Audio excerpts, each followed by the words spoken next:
უფლის ზეცად ამაღლებისა და მოციქულებზე სულიწმინდის გადმოსვლის შემდეგ მათ წილი ხარეს.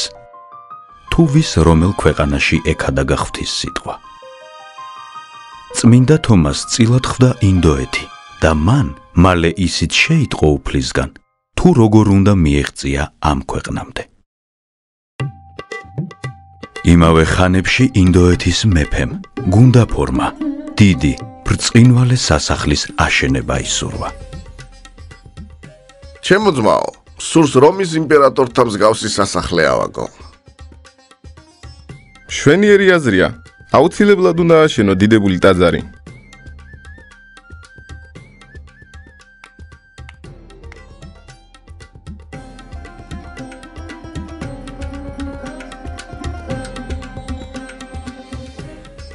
გაიმგზავრე პალესტინაში და ისეთი გამოცდილი ხუროთმოძღვარი მომინახე, რომ რომის იმპერატორთან მსგავსი სასახლე ამიგოს. ხვალდილით ადრე გავემგზავრები, ჩემო მეფეო.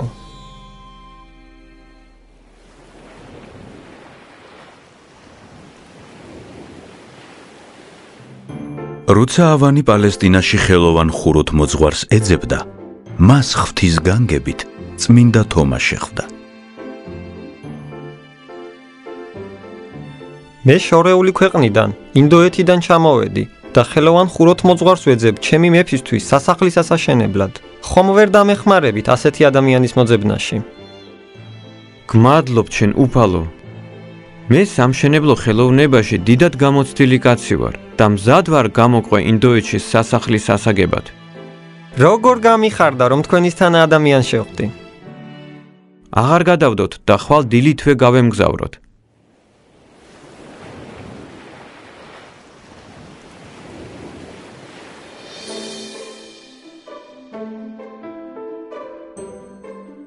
აი მეფეო, პალესტინიდან ხელოვანი ხუროთმოძღვარი გაახლეთ. იგი აგიგებთ ისეთ სასახლეს, როგორიც თქვენს უდიდებულესობას მოესურვება.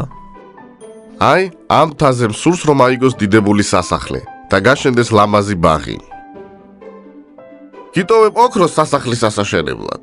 მე ქალაქში უნდა დავბრუნდე და როდესაც დაასრულებ მშენებლობას, ჩამოვალ. ამ ძვირფასეულობით ნამდვილად დიდებულ ტაძარს აგიგებთ მეფეო.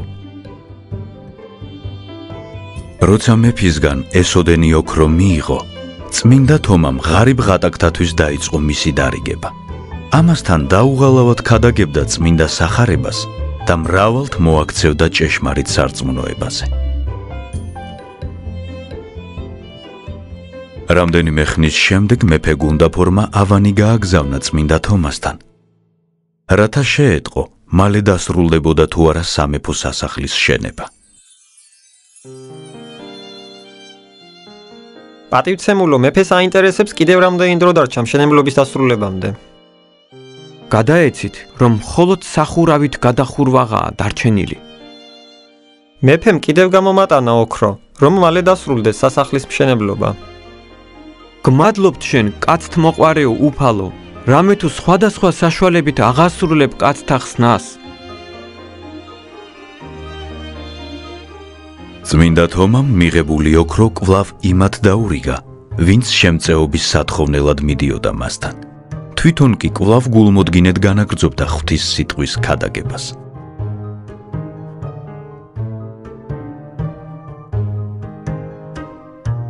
რამდენიმე ხნის შემდეგ მეფეს შეატყობინეს, რომ წმინდა თომას თურმე ჯერაც არ დაუწყია მშენებლობა და რომ მთელი ოქროც ღარიბ ღატაკთათვის დაურიგებია.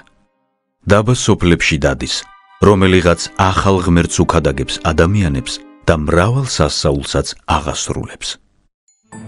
სასწრაფოდ შეიმყარით და მომგვარით აქ ეს ცრუ ხუროთმოძღვარი.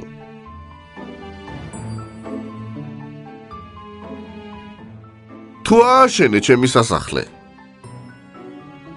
დიახ, ავაშენი, თანაც ყველაზე მშვენიერი და დიდებული. აბა მას წავიდეთ და ვნახოთ შენს მიერ აშენებული სასახლე.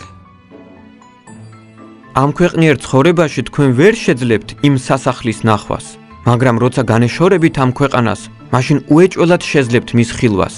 სიხარულით დასახლდებით მასში და სამარადისოდ იცხოვრებთ იქ.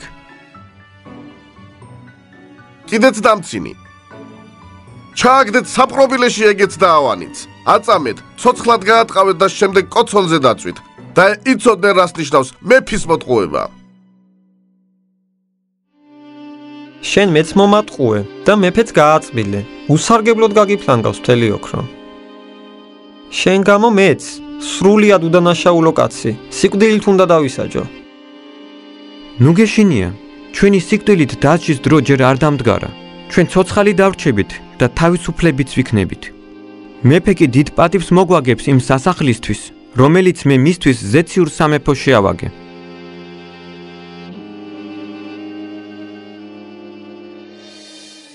იმავე ღამეს მეფის ძმა მძიმედ დასნეულდა და მეფესთან მსახური გაგზავნა. მეფეო, თქვენი ძმა მძიმედ ავადაა და სიკვდილის პირას იმყოფება. ვაიმე, ეს რა საშინელი ამბავი შემატყობინე? ჩემო ძმაო, ეს რა დაგემართა? შენი მწუხარებით მეც დავსევდიანდი. და აი, ახლა ამ სევდის გამო ძიმე სნეულებამ შემიპყრო, რომლისგანაც კვდები.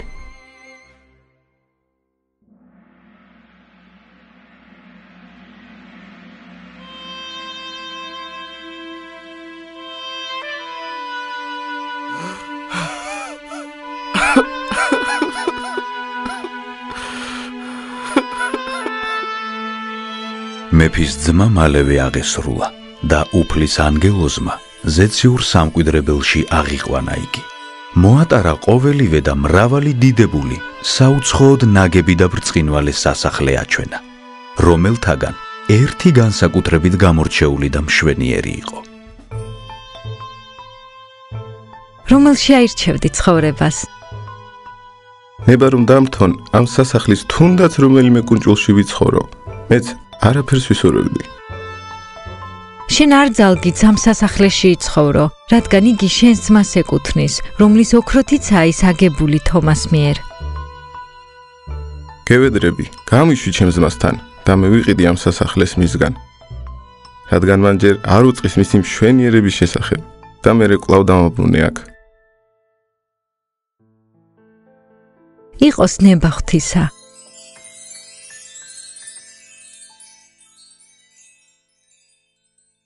მართლაც, ანგელოზმა დააბრუნა სულის სხეულში და ხელმწიფის მკვდარი ძმაც უმალ გაცოცხლდა, თითქოს და ძილიდან გამოერკვაო.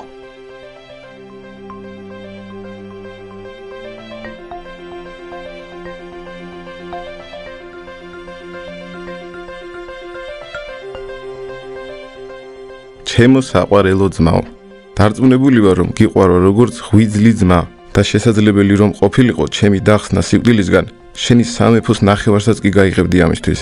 ამიტომ ერთ რამეს გთხოვ და უარს ნუ მეტყვე. ყოველივეს, რაც კი მაბადია ჩემს სახელმწიფოში, შენ გიბოძებ, ჩემს საყვარელ ძმას. მომეცი მე შენი სასახლე, რომელიც ზეცაში გაქვს და მის სანაცვლოდ მთელი ჩემი ქონება მიიღე.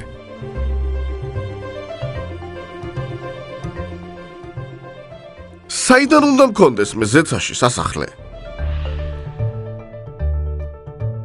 ჭეშმარიტად რომ გაქვს, შენ ნამდვილად გაქვს ზეციურ სამეფოში ისეთი სასახლე, რომლის შესახებაც არაფერი უწყი. ეს სასახლე შენთვის თომა მააგო, მე ვნახე ეს სასახლე და გაუცებული დავრჩი. ჩემთვის შეუძლებელია იქ ცხოვრება, რადგან ეს სასახლე შენ გეკუთვნის. საყვარელო ძმაო, მე დავიფიცე რომ არაფერზე გეტყოდი უარს, რაც ამ ქვეყნად მე მეკუთვნის, მაგრამ არ აღმითქვავს შენთვის ის სასახლე, რომელიც ზეცაში ყოფილა აგებული. ამიტომ თუ კი ასე გსურს, შემიძლია გადმოგცე ის ხუროთმოძღვარი, რომელიც საპყრობილეში გვყავს გამომწყვდეული და რომელსაც ძალუძს შენთვის ააგოს ასეთივე სასახლე. დიდი პატივით მოიყვანეთ დიდებული ხუროთმოძღვარი თომა და ავანი.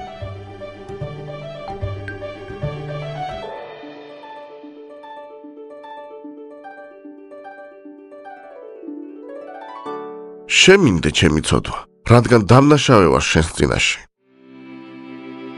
წმინდა მოციქულმა თომამ კი მადლობა შესწირა ღმერთს ასეთი წყალობისთვის და მეფესაც და მის ძმასაც ჭეშმარიტი სარწმუნოების შესახებ უკადაგა. მალე წმინდა თომამ წმინდა ნათლის ღებით ნათელისცა მათ და ასწავლა ქრისტიანული ცხოვრება. ძმებმა კი მრავალრიცხოვანი მოწყალების გაღებით საუკუნო სამკვიდრებელი შეიძინეს ზეციურ სასუფეველში.